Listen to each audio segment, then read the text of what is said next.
आए हैं सिमरोल से जितेंद्र पाटीदार जी। खेती में काफ़ी कम नाम कमा चुके हैं और वेक्टर के साथ खेती करते हुए 4-1 साल हो गए हैं। 4 साल 4 साल हो गए लगभग। तो आज हम लोग आलू पे बात करेंगे, आलू का टाइम आ गया है। जितेंद्र भैया के कुछ सवाल थे जो एक तरह से किसानों के सवाल ही समझिए। तो जितेंद्र भैया एक करके सवाल पूछेंगे और हम हमारे जो अनुभव हैं उनके साथ वो शेयर करेंगे, वो भी अपनी बातें रखेंगे इसमें, है ना। तो शुरू करते हैं, अपन आलू पे बात कर रहे हैं अभी अपन।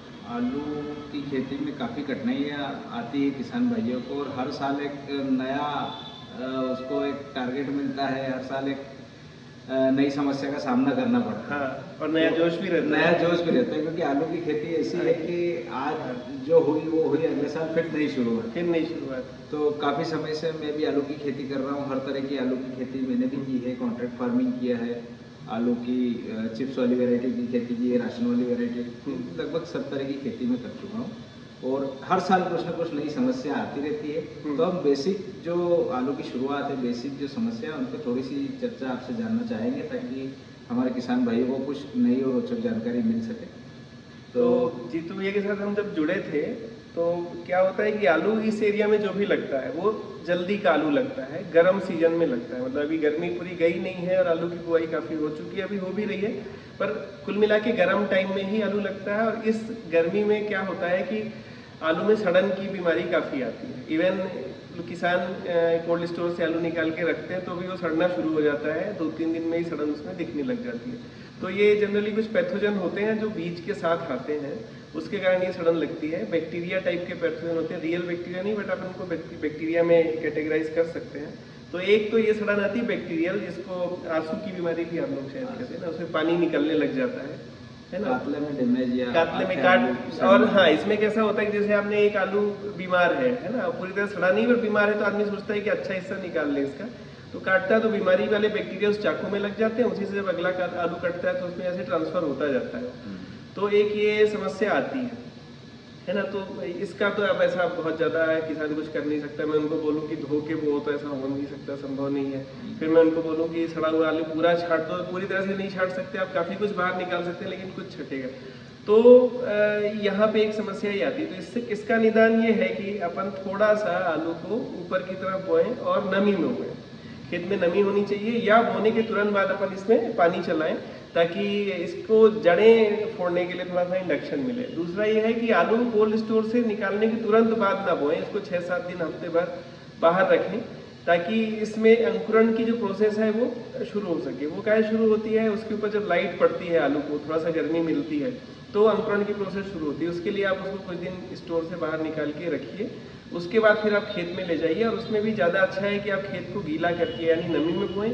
अगर सूखे में बो रहे हैं तो बोने के तुरंत बाद उसमें पानी होना चाहिए और वो नमी मेंटेन रहनी चाहिए, बहुत गहरा ना बोएं ताकि भाप वगैरह उसके अंदर ना बहे। आम प्रोसेस हमारी सर ये है कि बोने के हम 7-8 दिन करीब रुकते हैं, उसके बाद पानी फेरना किसान स्टार्ट करता है। तो क्या वो सही है? मेरा अनुभव ये है कि अगर आप तुरंत पानी देते हैं तो सड़न आपकी बहुत कम रुक जाती है, मतलब बहुत कम आती है। काट वाले आलू में भी तुरंत पानी हम दे सकते हैं? बिल्कुल दे सकते हैं। और आप लोग वो सीमेंट वगैरह भी कई सारे लोग लगाते हैं, पीओपी में दवाई मिला के, जो सांप वगैरह मिला के जो डालते हैं, तो वो कोई बहुत अच्छा तरीका नहीं है, क्योंकि अगर बैक्टीरियल सड़न है उसमें तो ये आपका सांप वगैरह उसमें कुछ नहीं कर सकता। और उल्टा उसके नीचे जो एक लेयर बन जाती है, हवा अंदर नहीं घुसती, तो एनारोबिक एरिया बनता है, वहाँ सड़न और तेजी से पनपती है। तो वो कोई बहुत अच्छा तरीका नहीं है। दूसरी बात ये थी कि जैसे जो खाद डालते हैं पेटी में, हाँ, वो खाद भी आलू के साथ लग के ये बीमारी बढ़ाता है। खाद क्या कोरोसिव है, केमिकल है एक तरीके से। तो आलू जब अपन सीड ड्रिल में खाद नीचे गिरता है, उसके ऊपर आलू गिरता है, फिर उसके ऊपर मिट्टी आती है, तो उस प्रोसेस में अगर खाद कटे हुए आलू के कांटेक्ट में आ रहा है तो उसको डैमेज करेगा, वहाँ इन्फेक्शन और तेजी से फैलता है। तो कोशिश ये करें कि अगर इस तरीके से ना बोएं, आप सीड ड्रिल में खाद भरें तो पाइप निकाल के आगे कर दें, या कुछ ऐसी व्यवस्था कर दें कि खाद बिखर के गिरे, आलू के सीधे कांटेक्ट में ना आए। अगर कातले के ऊपर नहीं जाते, वो पूरे खेत में बिखरे, क्योंकि वो जड़ें निकालेगा ही सही आलू, तो वो बाद में इकट्ठी वो कर लेगा, मतलब उसको कैप्चर कर लेगा। अगर डायरेक्ट कटे हुए आलू के कांटेक्ट में आया ये खाद तो वो उसको डैमेज करता है। ये प्रोसेस हम 4-5 साल आप कर ही रहे हैं। हमने किया है इस प्रोसेस को। अब तो हम नहीं कर रहे, आलू की खेती अब हमने बंद कर दी है, क्योंकि हल्दी वगैरह की तरफ हमारी खेती पूरी डाइवर्ट हो गई। पर पिछले साल भी तो लगाया था, समस्या पिछले साल तक लगाया अदई बटी वाले खेतों में अपन ने किया था। और ये प्रोसेस लगभग मैंने मेरे गांव में अधिकतर किसान तब अपनी बात कोई मानता नहीं था, अपन बोलते थे कि 80% सिमरों के किसानों ने नलिया खोल के आगे कर पहले जब हम ये बोलते थे किसानों को कि ऐसा करो तो वो लोग मतलब बोलते थे ऐसे थोड़ी खेती। वो एक धारणा ये थी कि आलू हम 60 दिन में निकालते हैं, ये किसानों का प्रश्न भी है कि 60 दिन में निकालते हैं, उसकी जड़ें कब निकलेगी, वो कब खाएगा, कब जल्दी बड़ा होगा, इसलिए उसको आलू के कंद के पास में ही पटक तो पर उसमें डैमेज काफ़ी होता है, क्योंकि अब देखिए टेम्परेचर भी हर साल धीरे धीरे बढ़ रहा है, ग्लोबल वार्मिंग बढ़ रही है, तो ये सब चीज़ें का सामना आपको ज़्यादा करना पड़ेगा। तो अच्छा यही है कि अपन ये वाली विधि अपनाएं। और क्या किसान दूसरा ये था कि जैसे खाद दूर हम जैसे पटकते हैं तो किन मतलब कैसे वो खाद आलू के नज़दीक आए। हाँ देखिए, खाद अपन आलू के साथ में कॉम्प्लेक्स खाद इस्तेमाल करते हैं, और बुआई के समय जनरली किसान इफ्को का इस्तेमाल करता है 12-32-16 का, है ना। तो अब होता ये है, ये कॉम्प्लेक्स खाद है, ये कैल्शियम के साथ एक तरीके से बाइंड हो जाता है जो भी पानी, और धीरे धीरे लीच होता है, मतलब एकदम से नहीं मिलता है, एक हिस्सा इसका मिल जाता है तुरंत जो घुलनशील है, बाकी वो लॉक होता जाता है। तो एक तो ये है कि जड़ें इंड्यूस करें अपन, तो जड़ें कैसे इंड्यूस होगी कि जमीन में जब मित्र सूक्ष्मजीवों की एक्टिविटी होगी, थोड़ा सा ऑर्गेनिक मैटर होगा, तो जड़ें बहुत तेजी से फैलती है। आलू आप देखिए कभी भी कंपोस्ट खाद के ऊपर आप रख देंगे ना, उसकी जड़ें ही जड़ें हो जाएंगी, मतलब इतनी जड़ें हो जाएंगी कि आलू का वजन और जड़ का वजन कई बार बराबर आपको मिलने लग जाता है, पानी एब्जॉर्ब करके उतना वजन वो ले आता है। तो ऑर्गेनिक मैटर इंड्यूस करता है जड़ें, दूसरा मित्र सूक्ष्मजीव जड़ें इंड्यूस करते हैं, और आप इसमें जड़ें इंड्यूस करने के लिए अगर जिब्बरलिक एसिड वगैरह कुछ लोग इस्तेमाल करते हैं तो वो कोई सही तरीका नहीं है। उसमें क्या है, प्रोडक्शन प्रभावित होता है, क्योंकि हार्मोन सिस्टम जो पौधे का है वो डिस्टर्ब हो जाता है।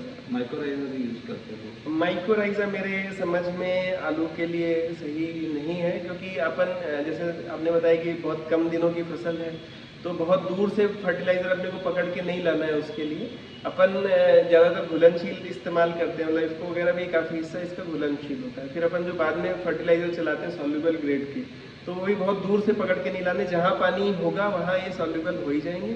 फिर दूसरा ये है कि माइक्रोराइजा पोटाश को मोबिलाइज नहीं करता, फास्फोरस को मोबिलाइज नहीं करता, स्टोर जरूर करता है पर मोबिलाइज नहीं करता। तो उसके लिए अपने को फास्फोरस और पोटाश मोबिलाइजर बैक्टीरिया डालनी है और वो रिलीज करा ही देंगे। तो अपन माइक्रोराइजा वगैरह इस्तेमाल करने का मैं पक्षधर नहीं हूँ उसका, उसके बिना भी अपन ने तो कभी डाला नहीं डाला आज तक नहीं डाला। उसके बिना भी काफ़ी अच्छा प्रोडक्शन अपन ने निकाला। काफ़ी अच्छी जड़ें मेरे पास फोटोग्राफ रखे हुए हैं मेरे, जो शुरुआती स्तर की जो जड़ें हैं आलू की। हाँ, एक सवाल और मेरा है सर, जो अपने आपकी जो वेक्टर विधि है इसमें जो हम करते हैं कि संपूर्ण पोषण और मित्र सूक्ष्मजीव, तो संपूर्ण पोषण मतलब एनपीके तो हम शुरुआत में दे रहे हैं, पर इसके अलावा जो माइक्रोन्यूट्रिएंट है वो शुरुआत में दें या शुरुआत में अपन इसको ही देना चाहिए। शुरुआत में बहुत ज़्यादा अगर अपन फर्टिलाइजर नाइट्रोजन वगैरह देंगे तो घास फूस बहुत उगेगी। और बेसल डोज में बहुत सारा किसान देने लगे, बेसल डोज में बहुत देते हैं। देखिए अब एक 4 साल पहले की स्थिति और आज की स्थिति में बहुत फर्क है।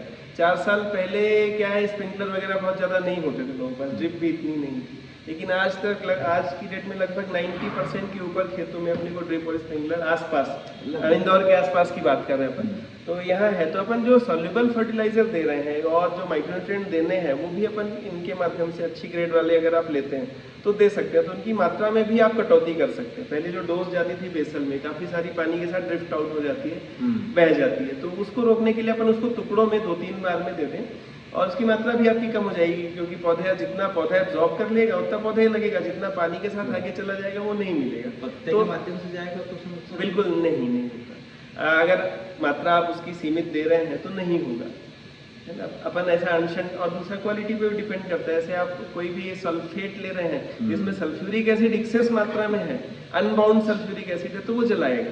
पर अगर पूरा वो मेटल से बाइंड है, सल्फ्यूरिक एसिड जितना होना चाहिए उतना ही है, तो वो फिर नहीं।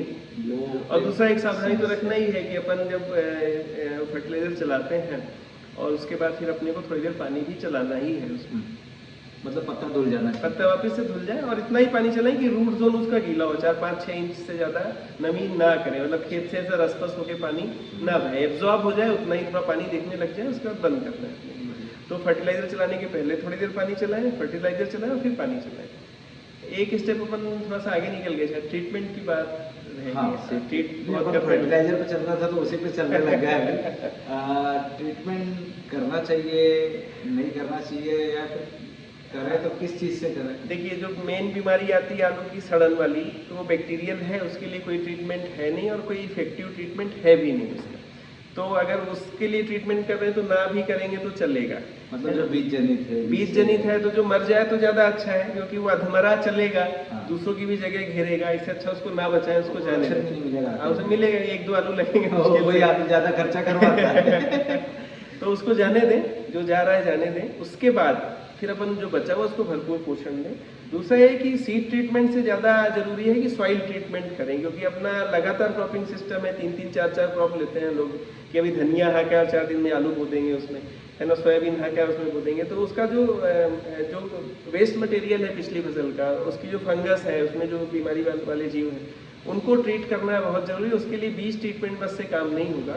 उसके लिए अपने को आलू भले आप बिना ट्रीट किए हुए बोइए, पर उसके बाद जो पहला पानी चलेगा उसमें, या आलू बोने के पहले जो आप पानी चला रहे हैं उसमें अपन मित्र सूक्ष्म जीव अगर अपन चलाते हैं तो ज़्यादा बेहतर काम है वो, बजाय कि सीड ट्रीटमेंट करने का, है ना। और दूसरा है कि फफूंदनाशियों पे बहुत ज़्यादा निर्भरता भी सही नहीं है, क्योंकि फफूंदनाशी अपने मित्र सूक्ष्म जीवों को, मित्र फंगस को भी नुकसान पहुंचाते हैं। ट्राइकोडर्मा वगैरह सारी खत्म। हाँ, मतलब ट्राइकोडर्मा भी एक नहीं होती, उसकी डाइवर्सिटी होती है। अपन जब ऊपर से डालते हैं तो 1-2 टाइप के ही डालते हैं, लेकिन जमीन में उसके कई सारे प्रकार के वेरिएशन होते हैं। तो वो सब जो ज़्यादा सेंसिटिव है सब नष्ट हो जाते हैं, और कुछ जो कम सेंसिटिव है बचते हैं। कई बार ट्राइकोडर्मा की पॉपुलेशन भी खत्म हो जाती है। और ट्राइकोडर्मा ही नहीं, बहुत सारे टाइप के मित्र सूक्ष्म जीव होते हैं जमीन में, तो अपन उनसे बचें। उनसे फ़ायदा अगर इतना है कि अपने को नुकसान कम हो रहा है, फ़ायदा ज़्यादा हो रहा है, तब तो करें, पर ऐसा लगता नहीं है।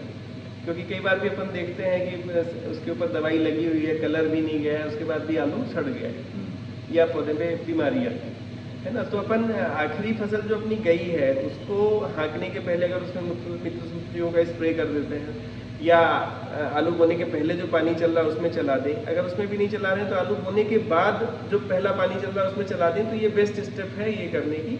उसके बाद 20-25 दिन बाद अपन फर्टिगेशन पे आ जाएंगे। तो ये है, तो ये हमारा अनुभव ये कहता है कि अगर अपन इस तरीके से करते हैं तो अपने को फिर बाद में फंजीसाइड का खर्चा, बाद में जो इंसेक्टिसाइड का खर्चा है, बाद में जो टॉनिक का खर्चा है, वो सारा का सारा एक तरीके से हमारा बच जाता है। खर्चा बहुत कम होता है। जो भी आपको खर्चा करना है न्यूट्रिशन में, जो कन्वर्ट होगा प्रोडक्शन में, और उसको साइकिल में बनाने के लिए अगेन मित्र जो मदद कर ही रहे हैं, है ना। तो इस तरीके से जमीन भी। एक और सवाल सर, जिसपे सबसे ज़्यादा किसानों का मैं सोचता हूँ अनावश्यक खर्चा जो होता है, झाई में ड्रम भर भर के किसान खेतों में मैं देखता हूँ उड़ाते हैं, तो झाई में कितना सपोर्ट करते हैं? माइक्रोट्रीन बेटर रहेंगे या झाई बेटर? ये मतलब कैसा है कि अपने को अच्छी जोर की भूख लगी है अगर, और अपन चाय पी लें, ये तंबाकू खा लें, ये झाइम का काम है। ये झाइम इतना ही है, वो कभी भी न्यूट्रिशन की बराबरी नहीं कर सकता।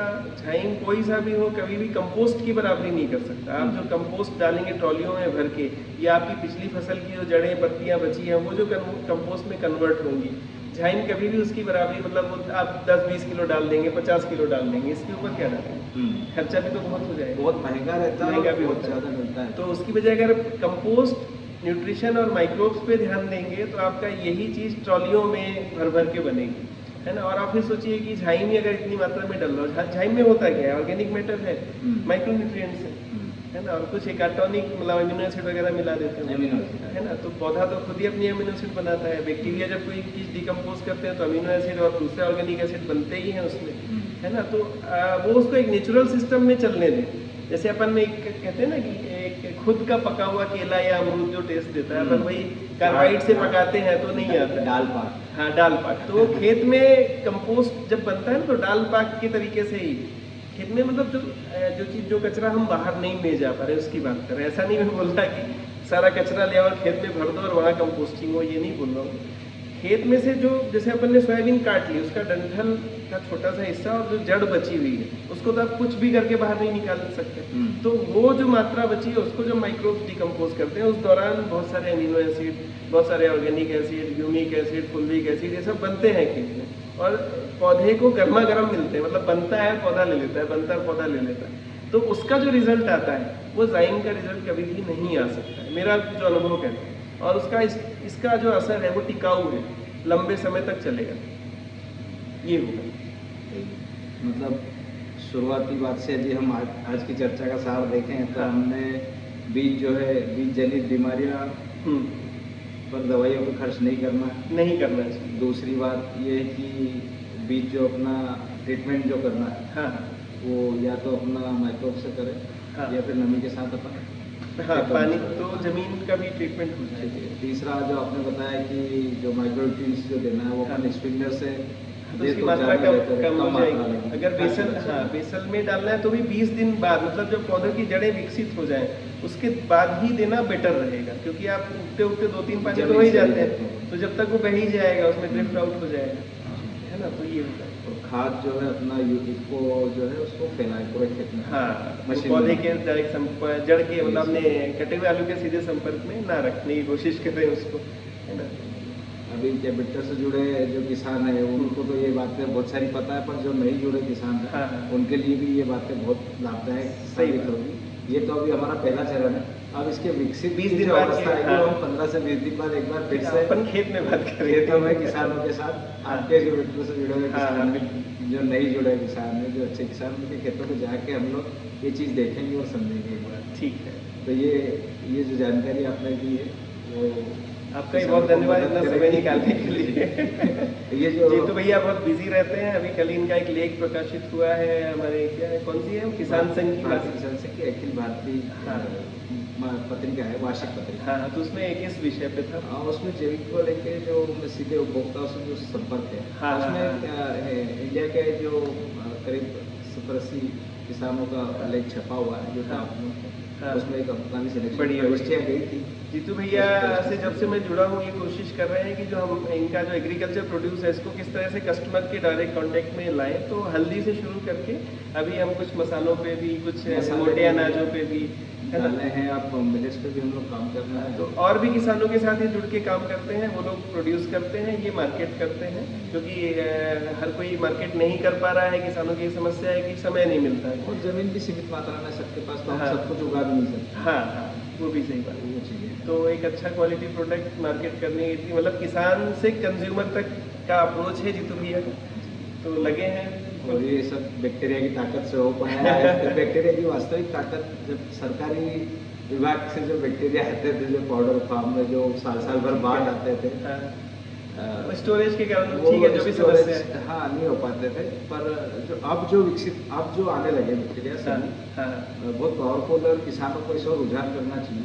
बिल्कुल सही बात कि बैक्टीरिया की ताकत सबको समझनी चाहिए कि ये बैक्टीरिया क्या है, कैसे आ रहा है, सही तरीके से स्टोर हुआ अगर फ्रेश मिल रहा है तो और भी बढ़िया है। मतलब उसको बहुत दिन तक रखे भी ना ले जाए अगर तो, क्योंकि वो बोतल के अंदर रहने के हिसाब से ठीक नहीं है। अगर उसको बोतल के अंदर ज़्यादा टिकाना है तो फिर बहुत सारी दूसरी चीज़ें करनी पड़ती हैं, तो वो उसकी एक्टिविटी को थोड़ा सा उस पर असर पड़ता ही है। तो जितना अच्छा काम ये होगा कि अपन उसको पौधे के संपर्क में लाएं या खेत के संपर्क में लाएं, वही उसकी दुनिया है।